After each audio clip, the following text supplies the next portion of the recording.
할렐루야.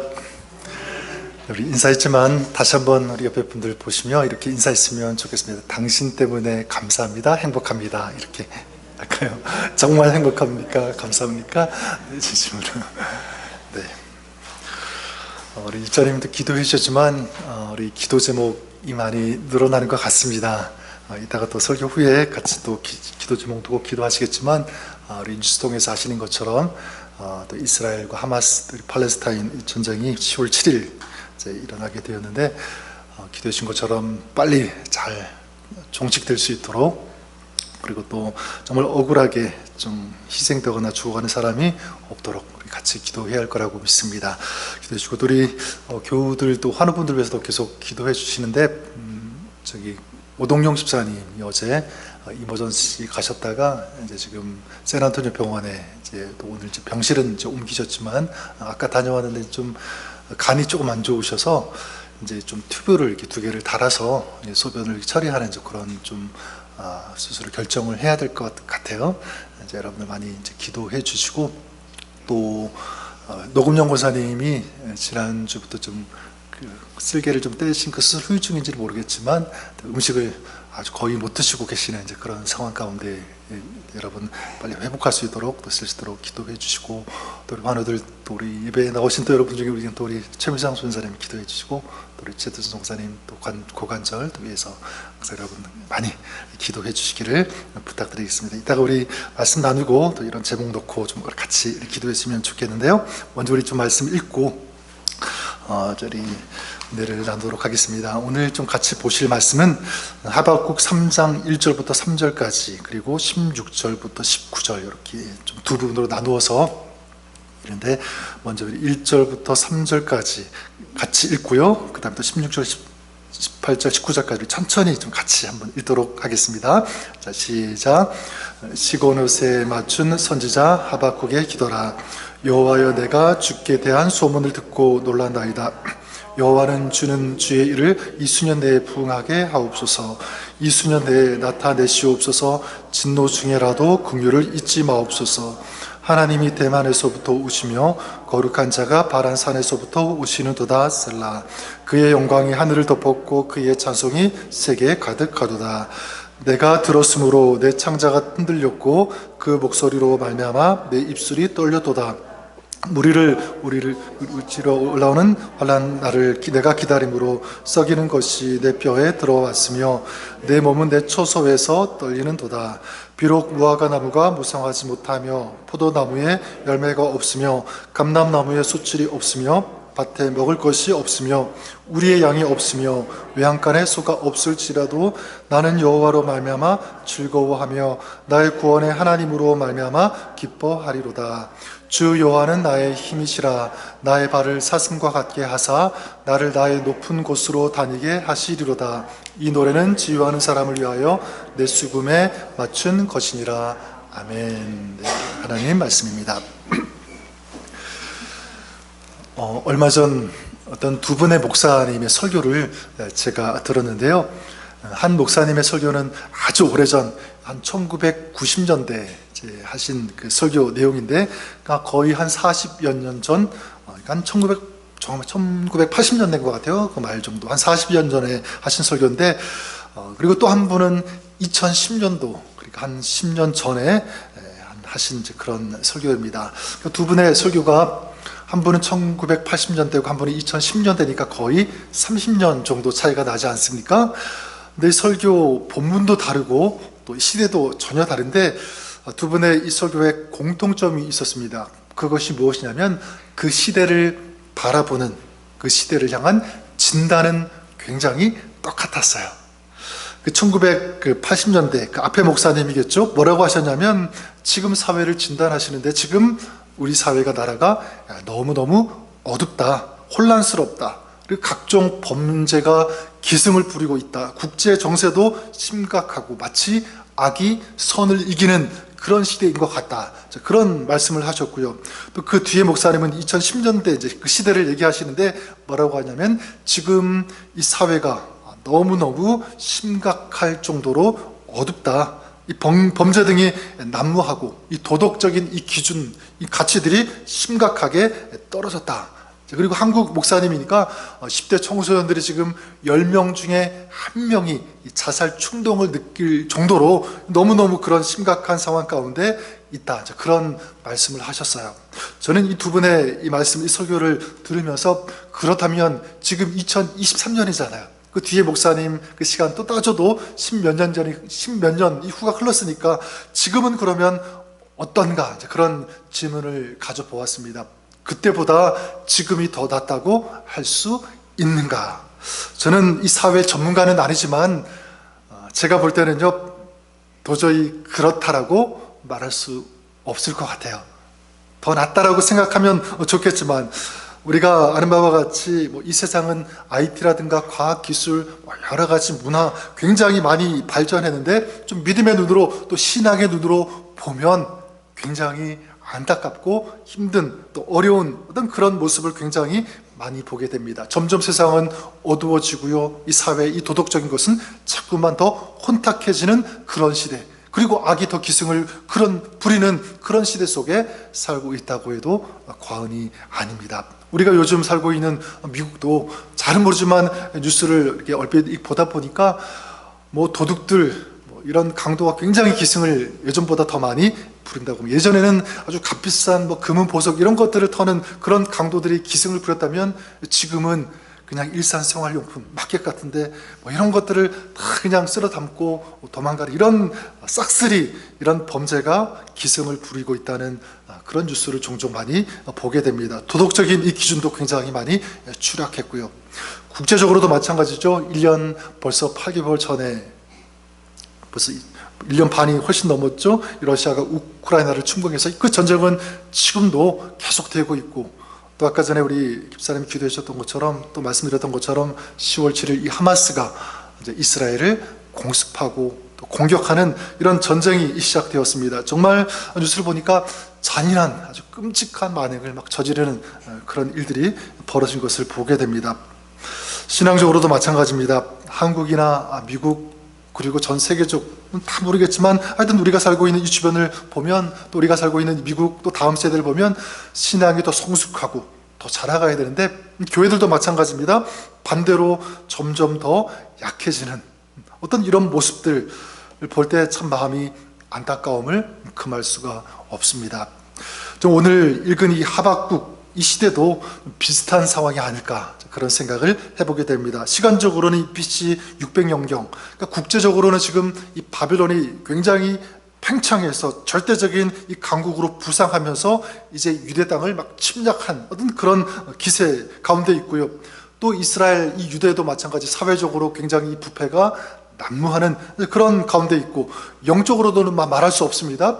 굉장히 어두워져가는 그런 시대가 바로 BC 600년 이스라엘, 유다의 모습입니다. 자, 이런 가운데 누가 이제 등장하게 되냐면 이 하박국이라고 하는 이 선지자가 등장하게 되는데, 이 하박국, 좀 다른 선지자들 이름은 조금 잘 모르고 외우지 못하더라도 이 하박국은 왠지 굉장히 친숙합니다. 여기도 좋죠, 하박국. 근데 좀 이름은 그렇다 치더라도 뜻은요 굉장히 숭고하고 아름다운 뜻을 가지고 있어요. 하박국이 어떤 뜻이냐면 포옹하다라는 그런 뜻을 가지고 있습니다. 안아준다, 포옹한다, 그런 뜻. 그래서 이 하박국은 그 이름대로 그 시대를 끌어안고 기도한 사람, 이게 바로 이 하박국이라고 할 수가 있는데, 우리가 다 읽지 않았지만 하박국 1장 그리고 2장에는 이제 왜 유다가 멸망해야 되는지 이 궁금증, 이 의문을 가지고 하나님 앞에 질문하는 하박국이 그런 내용으로 채워져 있고요. 그 다음 우리가 읽은 이 3장에는 그의 기도가 시작되죠. 그래서 오늘 이 하박국의 기도는 좀 우리에게 아주 중요한 메시지를 좀 주고 있다고 생각합니다. 특별히 나를 둘러싼 상황이 기울어져 갈 때 나는 어떻게 해야 하는가? 보통 사람들은 어떤 그 기울어져 가는 그런 인생의 길을 걸어갈 때 나오는 반응이 무엇이냐면 원망이죠. 불평입니다. 최근 우리 민수기에서 나오는 그 이스라엘의 민족들 끊임없이 원망하고 끊임없이 불평하는 이런 모습들이 있지 않습니까? 그게 뭐냐면 자기들의 그 모습이 안 좋으니까, 기울어져 가는 것 같으니까, 자꾸 내리막길 가는 것 같으니까 이게 불쑥불쑥 튀어나오는 거죠. 자, 그런데 하박국은 비록 우리 인생이 그런 길을 걸어가고 있다고 할지라도 너희는 그런 원망과 불평의 길을 선택하는 것이 아니라 너희는 이 길을 선택해야 된다. 우리는 이 길을 선택하자. 그런 메시지를 던지고 있는데 그 길이 뭐냐면 바로 기도의 길입니다. 기도를 선택하자. 이 메시지를 던지고 있는데 오늘 우리에게 적용한다면 오늘 우리의 삶이 또 우리의 주변, 우리의 상황이 기울어져 갈 때, 내려가는 것 같을 때, 어두워져 갈 때 구체적으로 우리는 어떻게 기도해야 하는가? 저는 이 하박국의 기도에서 그 답을 좀 찾아보기를 원하는데 3가지입니다. 이런 기도를 드렸으면 좋겠다. 첫 번째가 뭐냐면 하나님의 긍휼을 구하는 기도를 드려야 된다. 뭐라고요? 하나님의 긍휼. 우리가 믿는 하나님은 어떤 하나님이냐면 은혜의 하나님이죠. 믿으십니까? 사랑의 하나님이세요. 하지만 동시에 우리가 기억해야 하는 하나님은 공의의 하나님이신 것을 우리가 알아야 합니다. 하나님은 의로우신 하나님이시기 때문에 불의한 세상, 어떤 불의한 현실, 또 불의한 대상을 보시면 하나님은 그 공의로우심 때문에 진노하세요. 때로는 심판하시기도 하십니다. 또한 하나님은 거룩하시기 때문에 거룩하지 못한 어떤 그런 것들, 추하고 악한 그런 모습들이 일어날 때 또한 하나님은 그 마음에 진노가 일어나시는 하나님이시라는 것을 우리가 꼭 기억할 필요가 있습니다. 이스라엘 향해서도 마찬가지죠. 지금 이 이스라엘이 이 북이스라엘과 남유다로 나누어져 있는데 특별히 이 북이스라엘이 먼저 그 아시리아로부터 멸망, 이 패망을 하게 되죠. 자, 그런데 재미있는 것은 뭐냐면 이제 북이스라엘이 무너졌을 때, 패망했을 때 이 남유다의 반응이에요. 북이스라엘이 패망한 것을 보면 좀 긴장하고, 그죠? 자기 자신을 돌아보면서 성찰하는 어떤 그런 모습이 있어야 되는데 이 남유다는 그러지 않았습니다. 굉장히 태연했어요. 아무렇지도 않은 듯이. 왜냐하면 자기들은 깨끗하다고 생각하니까, 도덕적이다, 종교적이다, 우리는 잘 살고 있다. 그래서 예루살렘 거기에 성전도 있으니까 수시로 그 성전을 드나들면서 그리고 뭐 기도하고 예배한다, 제사를 드리고 있다. 이런 자부심이 있었던 거죠. 자, 그런데 여러분, 남유다는 이 겉으로 보이는 모습과는 달리 그 내면은 굉장히 부패했습니다. 교만이 팽배해져 있었고요. 그리고 이기심이 가득했고, 물론 자유도 있어야 되겠지만 굉장히 방종했고 사치하면서 이 살인과 이 간음이 난무하던 그런 시대. 자, 그러면서도 자기들은 어떻게 생각하냐면 하나님이 우리는 버리시지 않을 것이다. 그런 생각 가졌고, 그리고 경제적으로 번영하니까 잘 살고 있다고 생각하니까 아주 그냥 아무 문제 없이 살고 있었습니다. 이런 마음이 가득했습니다. 자, 그런데 갑자기 이 바벨론이 강국으로 등장하면서 이제 이 이스라엘을 위협하기 시작했죠. 그리고 서서히 이제 이스라엘을 집어삼키려고 물밀듯이 이제 들어오는 어떤 그런 시대.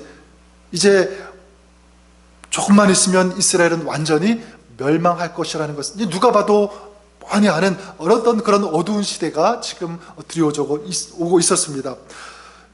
이런 순간은 한 번도 생각하지 못했는데 막 이제 국제 정세가 이렇게 오다 보니까 얼마나 두렵겠어요. 자, 이런 상황에서 하박국이 이제 기도를 드리게 되는데 그 첫 번째 기도가 뭐냐면 2절에 이렇게 기도를 하죠. 2절에 여호와여, 내가 주께 대한 소문을 듣고 놀랐나이다. 여호와여, 주는 주의 일을 이 수년 내에 부응하게 하옵소서. 이 수년 내에 나타내시옵소서. 진노 중에라도 긍휼을 잊지 마옵소서. 진노 중이라도 무엇을 잊지 말아 달라고 기도하죠? 긍휼을 잊지 마옵소서. 저는 이 기도가 굉장히 중요하다고 생각합니다. 진노 중이라도 긍휼을 잊지 마시옵소서. 자, 그러니까 진노 중이라도, 이걸 통해서 알 수 있는 것은 뭐냐면 지금 이 하박국은 안 거예요.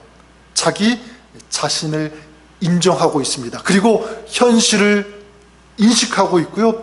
부정하지 않습니다. 지금 이 나라가, 지금 내가 살고 있는 이 사회가, 내가 지금 마주하고 있는 이 상황이 어떤지 정확하게 보고 인정하고 부인하지 않아요. 굉장히 하나님께서 진노하실 수밖에 없는 그런 사회, 영적으로도 이것을 말하고 있는 것입니다. 그러면서 하나님의 도우심, 하나님의 긍휼, 그 자비를 구하고 있는 거예요.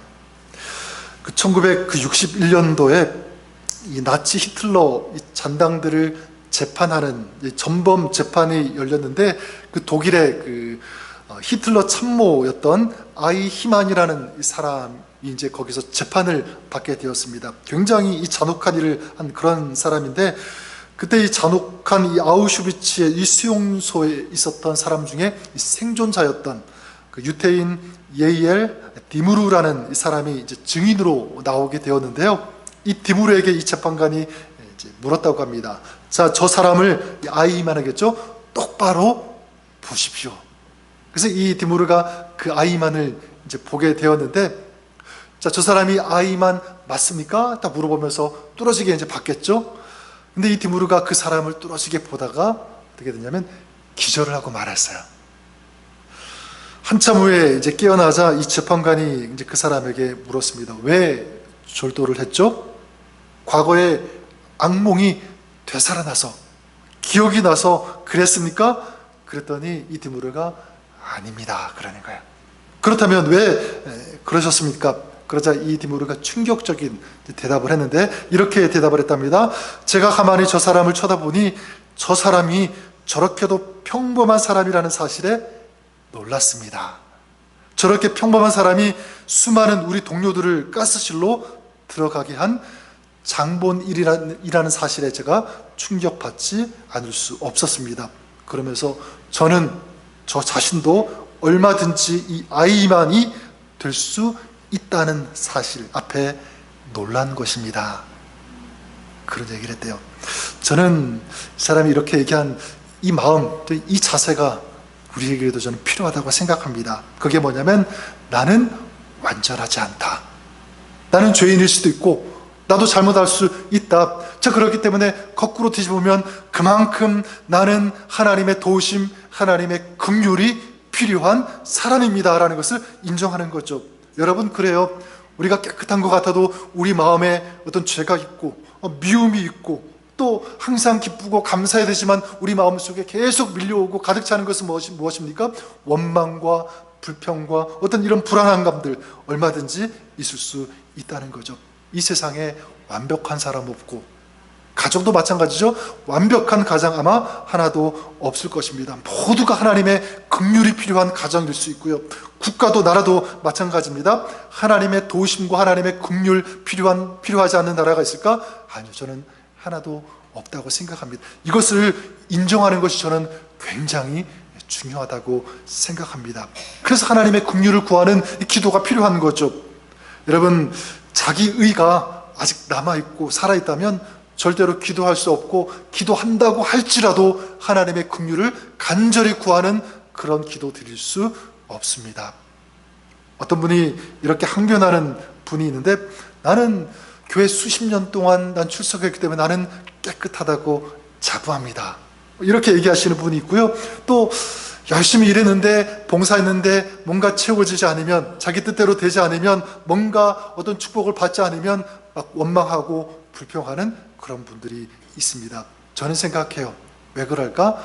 여전히 그 마음속에 자기 의, 그리고 자기의 열심이 있기 때문에 그것을 근거로 해서 기도하니까 이게 다 못마땅한 거죠. 하지만 내가 아무리 신앙생활을 오래 했어도, 어떤 직분을 가지고 있어도 끊임없이 나는 하나님의 도우심, 하나님의 긍휼이 필요한 사람입니다. 우리의 가정 하나님의 긍휼 필요합니다. 이것을 인정하고 고백할 수 있는 그런 사람이 된다고 생각합니다. 그래서 여러분, 신약에 나오는 이 바리새인과 이 세리의 기도 아주 명확하게 구분이 되지 않습니까? 바리새인은요, 자기 의를 가지고 기도했어요. 그러니까 무릎 꿇지 못하죠. 하나님 앞에 겸손하지 못합니다. 하나님의 긍휼을 구하지 않아요. 근데 세리는 그러지 못합니다. 감히 얼굴도 들지 못하고 하나님께 기도합니다. 아마 이렇게 기도했을 것 같아요. 하나님, 저는 진노를 받아 마땅한 그런 존재입니다. 그러나 저를 긍휼히 여겨 주시옵소서. 저를 불쌍히 여겨 주시옵소서. 여러분, 하나님이 누구의 기도를 들으셨을까요? 당연히 세리의 기도겠죠. 정말 처절히 자기의 그 존재, 그 약함, 그 부족함을 인정하고 고백하고, 그래서 하나님의 도우심, 하나님의 긍휼이 필요합니다. 엎드리는 그 사람, 저는 그에게 하나님께서 그 긍휼과 은혜를 부어주신다고 믿습니다. 이 하박국의 기도가 지금 그런 기도죠. 그런 자기 인식이 있은 다음에 뭐라고 기도합니까? 주는 주의 일을 이 수년 내에 부응하게 하옵소서. 여러분, 부응을 너무 고차원적으로 거창하게 생각할 필요 없는 것 같아요. 이 부응은 있는 그대로 어떤 뜻이냐면 다시 살린다, 다시 일어나게 한다라는 그런 뜻이 있습니다. 결국 뭐죠? 지금 이 하박국은 뭘 기도하고 있는 것입니까? 하나님, 이 민족이 진노를 받아 마땅하지만 다시 살아나기를 원합니다. 하나님, 기회를 주셔서 한 번만 살려주십시오. 이 민족을 버리지 마시옵소서. 이 기도를 드리고 있는 거죠. 저는 이 하박국의 기도가 저 여러분 우리의 기도가 될 수 있기를 바랍니다. 먼저는 나 자신을 위해서도 그렇게 기도했으면 좋겠어요. 하박국이 기도했던 것처럼, 세리가 기도했던 것처럼 하나님의 은혜가 절대적으로 필요한 존재일 수밖에 없습니다. 하나님, 그렇게 인정하는 거예요. 우리가 살고 있는 미국 이 땅을 위해서도 그런 마음을 가지고 기도해 주시기를 바랍니다. 그리고 이 세대를 위해서도, 또 전 세계 나라들 위해서도 우리가 그렇게 기도해야 됩니다. 특별히 아까 얘기했던 것처럼 좀 팔레스타인을 위해서도 기도해야 된다고 생각합니다. 하나님, 이 잔인하고 악한 하마스 정권은 반드시 진노를 받아 마땅합니다. 그런데 그 땅에 있는 불쌍한 영혼들 하나님께서 아시고 긍휼히 여겨 주시옵소서. 이 마음을 가지고 기도해야 된다고 믿습니다. 이것이 저와 여러분 우리의 기도가 될 수 있기를 바랍니다. 또한 우리가 어떤 기도를 드려야 되냐면 구원의 하나님을 신뢰하는 기도입니다. 신뢰하는 기도. 어떤 이 목사님이 이제 그 자기 교회 교인 중에 있었던 일을 이제 소개하는 것을 이제 들은 적이 있는데, 이 교인 중에 이 중소기업을 운영하는 그런 분이 계셨대요. 근데 그분이 믿음이 별로 없었는데 갑자기 이제 믿음이 생기면서 자라면서 뭐를 결단했냐면, 지금까지는 회사 운영하면서 조금 거짓되게 하고 좀 속이기도 하고 뭐 그랬었는데, 정직하게 하나도 속이지 않고 세금도 정확하게 구분해서 내겠습니다. 난 그런 결심을 했다고 합니다. 근데 시간이 얼마 지나지 않아서 회사가 점점 어려워졌대요. 힘들어져서 결국은 이제 문을 닫게 되었는데, 그래서 이 목사님이 좀 위로차 이제 그 성도님을 만나서 얘기를 하는데, 의외로 그 성도님이 굉장히 담담하고 아무 문제 없는 것처럼 그런 어떤 그 얘기를 해주시고, 또 이런 얘기를 했다고 합니다. 내가 올바로 살려고 하다가 이렇게 망했으니까 저는 아무 후회가 없습니다. 괜찮습니다. 그렇게 얘기하더랍니다. 그래서 이제 목사님이 이제 그분을 위해서 기도하는데, 주님, 이런 분은 좀 어떻게 도와주셔야 되는 것 아닙니까? 그런 이제 기도를 이제 드렸는데, 이제 얼마 후에 있었던 일이래요. 그 후에 얼마 후에 그 회사에 나가던 그 간부 직원 중에서 한 분이 그 교회에 출석하기를 시작했대요. 근데 이분이 전혀 믿음이 없는, 교회 한 번도 나가 본 적이 없는 그런 분이 교회에 나오신 거예요. 어떻게 나오셨느냐 이렇게 이제 물으니까 그분이 이렇게 대답하더랍니다. 자기 그 사장님, 아까 그 목사님이 만났던 그분이겠죠? 그 사장님이 예수 믿고 망해서 자기는 그분이 이제 교회 안 나갈 줄 알았대요. 예수 안 믿겠다, 그렇게 말할 줄 알았는데 그게 아니더라는 거예요. 망했는데 계속 또 열심히 교회를 나가더라는 거예요. 그리고 망했는데 이제 회사를 정리하면서 자기가 가지고 있던 것들을 다 모아서 그거를 다 정확하게 구분해가지고 이 직원들한테 나눠주다라는 거예요. 거기에 감동을 받아서, 그렇구나, 정말 하나님 살아 계시는구나, 그걸 깨닫게 되고요. 본인들도 한 번도 교회 나가본 적이 없지만, 그래, 저분이 믿는 하나님이라면 우리도 한번 믿어보자, 그런 마음을 가지고 교회에 나오기 시작했다는 것입니다. 그때 이제 목사님이 깨달았다는 거예요. 그분의 회사는 비록 넘어졌지만 그분이 정말 하나님을 신뢰할 때 하나님께서 그 속에서도 정말 놀라운 아름다운 일들을 해 나가셨구나. 자, 그런 깨달음을 얻게 되고요. 나중에 이제 그 사장님이 이제 훌륭하게 재기했다는 이제 그런 소식도 얘기를 해주셨습니다. 오늘 이 말씀을 보면 좀 이상한 점이 한 가지가 있는데, 그게 뭐냐면 오늘 그 하박국이 기도하는데 2절에 보니까 여호와여 내가 주께 대한 소문을 듣고 뭐 했다 그러죠? 놀랐나이다. 이 놀랐다는 것은 뭐냐면 굉장히 두려워했다는 거예요. 두려워했다. 두려웠다. 그리고 그 밑에 16절에 가면 또 이렇게 말씀합니다. 내가 들었으므로 내 창자가 어떻게 됐고 흔들렸고 그 목소리로 말미암아 내 입술이 떨렸도다. 무리가 우리를 치러 올라오는 환난을 내가 기다림으로 썩이는 것이 내 뼈에 들어왔으며 내 몸은 그 초소에서 어떻게 하는도다? 떨리는도다. 굉장히 극심한 두려움, 염려, 걱정, 그래서 막 자기 입술이 막 떨릴 정도로 어떤 그런 가운데 있는 거죠. 그러니까 그 앞으로 닥칠 환난이 얼마나 극심히 막 고통스러운 그 미래가 올지, 그리고 굉장히 엄청난 어떤 그런 현실이 이제 닥치게 되는지를 알게 되니까 그런 마음이 들었을 것입니다. 자, 그런데 이 하박국의 그 두려움이 갑자기 이제 뭐로 바뀌게 되냐면 놀랍게도 기쁨으로 바뀌기 시작해요. 우리 그 17절, 18절은 우리 한번 같이 한번 읽겠습니다. 17절, 18절. 자, 시작. 비록 무화과 나무가 무성하지 못하며 포도나무에 열매가 없으며 감람나무에 소출이 없으며 밭에 먹을 것이 없으며 우리의 양이 없으며 외양간에 소가 없을지라도 나는 여호와로 말미암아 즐거워하며 나의 구원의 하나님으로 말미암아 기뻐하리로다. 즐거워하며 또 뭐 하리로다? 기뻐하리로다. 아니, 조금 전 바로 앞에서는 막 두려워하고 떨고 막 그랬었는데 갑자기 즐거운 거예요. 기뻐 노래하고 있는 거죠. 어떻게 이런 일이 가능했을까요? 여러분, 무엇이 이 두려워 떨던 이 하박국을 즐거워 기뻐하는 하박국이 되게 했을까요? 여러분, 말씀 잘 보시면 한 가지 이유 때문입니다. 바로 하나님 때문인 줄 믿습니다. 하나님 때문.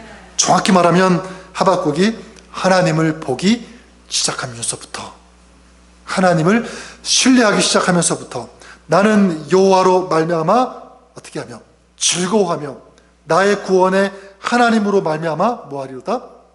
기뻐하리로다. 누구로 말미암아요? 하나님으로 말미암아. 그러니까 지금 무화과 나무에 열매가 없고 포도나무에도 이 열매가 없고 감람나무에 소출이 없고 그리고 밭에 먹을 것 없고 소양간에 이 소가 없을지라도 그건 사실이지만 지금 나는 하나님을 바라본다. 지금까지 그런 것들을 허락하셨던 하나님, 그러나 지금 없다고 할지라도 다시 채워주실 수 있는 그 하나님을 내가 바라본다. 내가 신뢰한다. 믿는다는 이 마음, 이 믿음이 있었기 때문이죠. 그래요, 여러분. 기도는 뭐냐면 이 현실만 바라보는 것이 아니라 동시에 누구를 바라보는 것이 진정한 기도냐면 하나님을 바라보는 것인 줄 믿습니다. 우리는 하나님께 기도한다고 하면서 정작 우리의 이 시선은 문제만 의식하고 볼 때가 참 더 많이 있는 것 같아요. 솔직히 그렇지 않습니까? 자, 그런데 여러분, 진짜 참 믿음의 사람은 뭐냐면 문제를 외면하는 것 아닙니다. 회피하고 나와 상관이 없다고 하는 그런 태도 가지는 것이 아니라 똑바로 봐는 거죠. 지금 이 하박국이 보고 있잖아요. 무화과 나무 없는 것, 포도나무에 열매가 없는 것, 소출이 없는 것, 외양간에 소가 없는 것, 부정하지 않아요. 있는 것 똑바로 보고 있습니다. 근데 그 문제를 지금 누구에게 끌고 가지고 오는 거죠? 하나님께 가지고 와요. 그리고 그 문제를 가지고 누구를 바라보면서 기도합니까? 하나님을 바라보면서 기도하는 거예요. 저는 이것이 균형 잡힌 이 밸런스 있는 영성이라고 생각합니다. 문제, 어떤 그런 일들만 보는 것, 이것도 잘못된 것이고요. 이것을 외면하고 무시하고 하나님께 기도한다, 그게 아니라 정말 우리는 진정한 어떤 믿음의 사람이라면 문제를 똑바로 인식하고 바라보고 동시에 그것을 하나님 앞에 아뢰 수 있는 사람, 하나님 앞에 끌고 와서 하나님 앞에 내려놓을 수 있는, 맡길 수 있는 그런 사람, 이게 우리 믿음의 사람의 기도가 되어야 되는 줄 믿습니다. 그럴 때 여러분 전 달라지기 시작한다고 생각해요. 그래서 이 하박국의 이 기쁨의 비결이 전 여기에 있다고 믿습니다. 그 문제를 하나님 앞에 가지고 올 때, 하나님을 바라보면서 신뢰하면서 하나님께 기도할 때, 저는 저 여러분 우리의 삶이 그럴 수 있기를 바랍니다. 좋은 일, 행복한 일, 기쁜 일, 그럴 때는 하나님 바라보면서 하나님께서 해주신 그 일들을 감사하면서 찬양하면서 기뻐하면서 그렇게 주님을 바라보고요. 어려울 때는 또한 마찬가지, 우리를 둘러싼 환경이 어두울 때 이제 나를 구원해 주실 수 있는 그런 하나님, 나를 도와주실 수 있는 그런 하나님, 그 분으로 인하여 우리의 마음이 활짝 열리고 그 속에서도 기뻐하고, 지금은 보이는 것 없어도, 지금은 여전히 어두워도 하나님께 해주신다는 그 사실 때문에 기뻐할 수 있는 그런 사람, 감사할 수 있는 사람, 이것이 우리의 믿음이 될 수 있기를 바랍니다. 그래서 믿음은 상황이 아니라 해석이라고 믿습니다. 상황은 달라지지 않아도 그 상황을 어떤 눈으로 바라보는가, 어떻게 해석하는가에 따라서 그 사람은요 여전히 슬퍼할 수 있고 여전히 불평할 수 있고, 하지만 똑같은 상황일지라도 그것을 믿음의 눈으로 바라보고 그것을 해석할 수 있다면 그 사람은 그 속에서도 기뻐할 수 있는 그런 사람이 될 수 있음을 믿습니다. 저와 여러분들이 그럴 수 있기를 주님의 이름으로 간절히 축원합니다. 마지막 세 번째는 무엇을 갖고 기도해야 되냐면 소망을 갖고 기도해야 한다. 소망입니다. 우리 한번 마지막 19절 말씀인데요, 우리 같이 한번 읽어보겠습니다. 19절입니다. 자, 시작. 주 여호와는 나의 힘이시라. 나의 발을 사슴과 같게 하사 나로 나의 높은 곳에 다니게 하시리로다. 거기까지. 네, 다시 한번 읽어드릴게요. 주 여호와는 나의 힘이시라. 나의 발을 사슴과 같게 하사 나로 나의 높은 곳에 다니게 하시리로다. 여러분, 지금 이 하박국이 뭐라고 고백합니까? 주 여호와는 나의 힘이시라. 그렇게 인정하고 하나님을 고백하고 있고요. 그 다음 그렇게 고백하면서 바라보고 있는 것이 있습니다. 뭘 바라보고 있죠? 나의 발을 사슴과 같게 하사 나로 어떤 곳에? 나의 높은 곳에 다니게 하시리로다. 그걸 지금 바라보고 있는 거죠. 소망하고 있고 보고 있는 거예요. 믿고 있는 것입니다. 지금 우리 주변, 나의 주변 이렇게 돌아가고 있는데 여기서 이 모습이 끝나지 않을 것이다. 하나님께서 이제 다시 회복해 주셔서 다시 일어나게 하실 것이다. 그래서 사슴의 발이 높은 곳을 막 뛰어다니면서 높은 곳에 서는 것처럼 우리도 사슴과 같이 그렇게 뛰어서 높은 곳에, 아름다운 곳에 서게 될 것이다. 이것이 지금 하박국이 바라보고 있는 모습인 것입니다. 여러분, 지금 말씀은 자세하게 이렇게 나와 있지 않지만 지금 이 하박국이 그렇게 고백하고 있는 것 같아요. 하나님은 단순히 고통 속에 그냥 버틸 힘만 주시지 않는다. 하나님은 내 발을 사슴과 같게 해주신다. 높은 곳에 서 있는 그 사슴처럼 하나님은 나의 삶을, 우리 가정을, 이 나라를 그렇게 다시 세워 주실 것이다. 이 믿음이 담겨 있는 거죠. 저는 이것이 여러분의 기도가 될 수 있기를 바랍니다. 기도하되 어디까지 바라봐야 됩니까? 하나님께서 이루실 일, 회복시켜 주실 그 일, 그것을 바라보면서 소망하면서 드리는 이 기도, 저는 이것이 우리의 기도가 될 수 있기를 바랍니다. 저는 이 말씀, 이 하박국의 이 기도의 내용을 보면서 이 찬양이 생각이 났습니다. 이 노래인데 여러분 많이 들어보셨을 거라고 생각합니다. You raise me up, You raise me up. 그러니까 그 영어로 시작되는 게 When I am down and all my soul so weary. 그래서 이 한국어 가사로 이렇게 보니까 여러 종류로 이렇게 해석을 이렇게 했는데, 번역을 했는데, 나 지치고 내 영혼 연약할 때, 근심 속에 내 마음 무거울 때, 주 오셔서 함께 하실 때까지 나 잠잠히 주님을 기다려. 주님을 바라보는 거죠. 그 다음에 이렇게 이어집니다. 날 세우사 저 산에 우뚝 서게 하리. 풍랑 가운데서도. 그래서 노래 마지막에는 이렇게 끝이 납니다. You raise me up to more than I can be. 자, 날 세우사 모든 것 할 수 있네. 이 하박국의 이 가사하고 똑같지 않습니까? 하나님께서 나를 반드시 세우실 것이다. 저 산 위에, 심지어 풍랑이 이는 그 바다 위에라고 할지라도 빠지지 않고 우리를 세워주시고 이기게 하시고 승리하게 하실 것이다. 나는 그 하나님을 믿는다, 신뢰한다. 그 하나님 앞에 나아갈 것이다. 이 기도가 우리의 기도가 되었으면 좋겠습니다. 주 여호와는 나의 힘일시라. 나의 발을 사슴과 같게 하사 나로 나의 높은 곳에 다니게 하시리로다. 이것이 우리의 노래, 우리의 기도가 될 수 있기를 바랍니다. 그럴 때 그 기도를 통하여, 이 고백을 통하여 하나님께서 역사하시고 또 하나님께서 일하시는 줄 믿습니다. 여러분, 그런 우리 의미에서 조금 전에 제가 말씀드렸던 You raise me up, 영어로 불렀으면 좋겠지만 그래도 한국말로 부르는 게 조금 더 마음이 와닿을 것 같아요.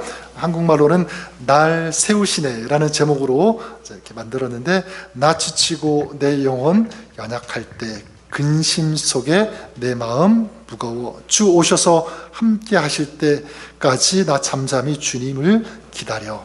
날 세우사 저 산 위에 우뚝 서리. 이런 찬양의 가사인데, 우리 한번, 우리 음은 많이 들으셨으니까 아실 거예요. 우리 가사를 의미하면서, 우리 생각하면서 이 찬양 한번 올려드리겠습니다.